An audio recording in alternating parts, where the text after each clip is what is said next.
It stands at silent attention. Tragic. It was just tragic. A stone cross honoring Joseph Barr. Your whole life changes. But unlike most burial sites at Richmond National Cemetery, I can't believe he's not coming home.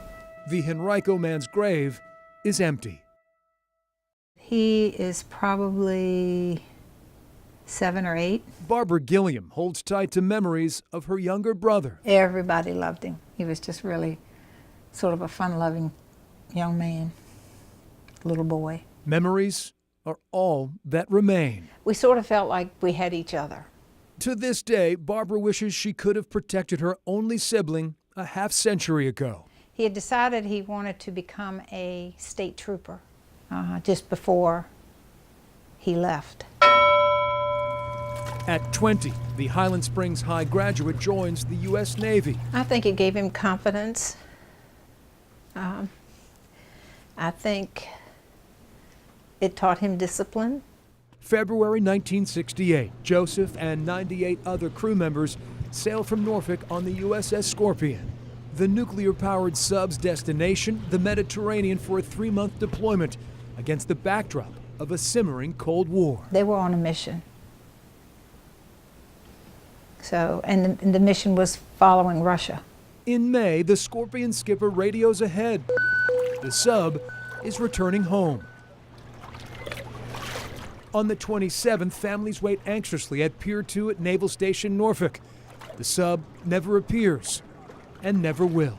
I had gotten home from work and someone called me. Something catastrophic happened under the sea. The nuclear attack submarine, U.S.S. Scorpion, SSN 589, has been reported overdue at Norfolk. The nuclear sub is overdue in high seas, the U.S.S. Scorpion with 99 aboard, last contacted May the 21st.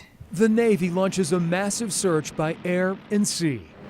Any signs at all, anything is seen in water, debris, dye markers, anything it can see in the water that would give indication that something is there. June 5th, the sub is declared lost. Barbara's fading hope turns to grim reality. Submarine hunt still fruitless. 5 months later, in October of that year, the Scorpion's wreckage is found off the coast of the Azores. It was just really bad. You just don't believe it could ever happen to you or your family. The sub's entire crew, 99 souls, including Barbara's brother Joseph, rest 2 miles below the surface. I'm sorry. Questions still linger about what happened. A mechanical failure, rogue torpedo, or something more sinister. The Navy never will say it was torpedoed by Russia. In my heart, I know that's what happened to them. I can feel it. The sinking of the Scorpion remains one of history's biggest maritime mysteries. And all the families and what they went through, it really is a tragedy. All of these years later, Barbara still harbors ill feelings. I really don't like to go to the beach.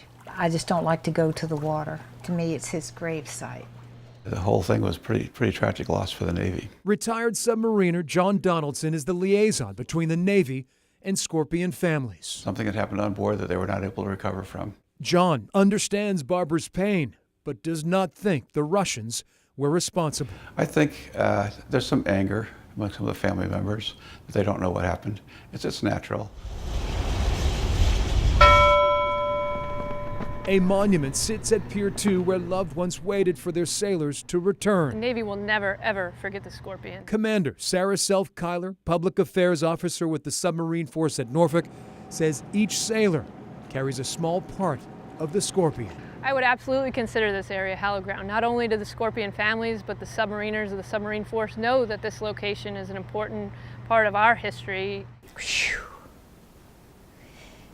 I would have given my life for him. PO2 Keith Alexander Martin. 50 years later, the sinking of the sub. PO2 George Giles Annable. FN Joseph Anthony Barr Jr. And loss of her crew. PO2 Michael John Bailey. PO3 Michael Reed Blake. haunts the military and loved ones to this day. I always wanted to think of him on an island somewhere, but I know better. Whatever was responsible for the Scorpion disaster in May of '68, Barbara realizes nothing will ever bring Joseph back. And I know he's watching over us, so that gives me consolation. With no answers, Joseph Barr's big sister holds on tight to her memories. It's all she has. I don't think you ever get over it. You cope with it and you move on, but it's always there.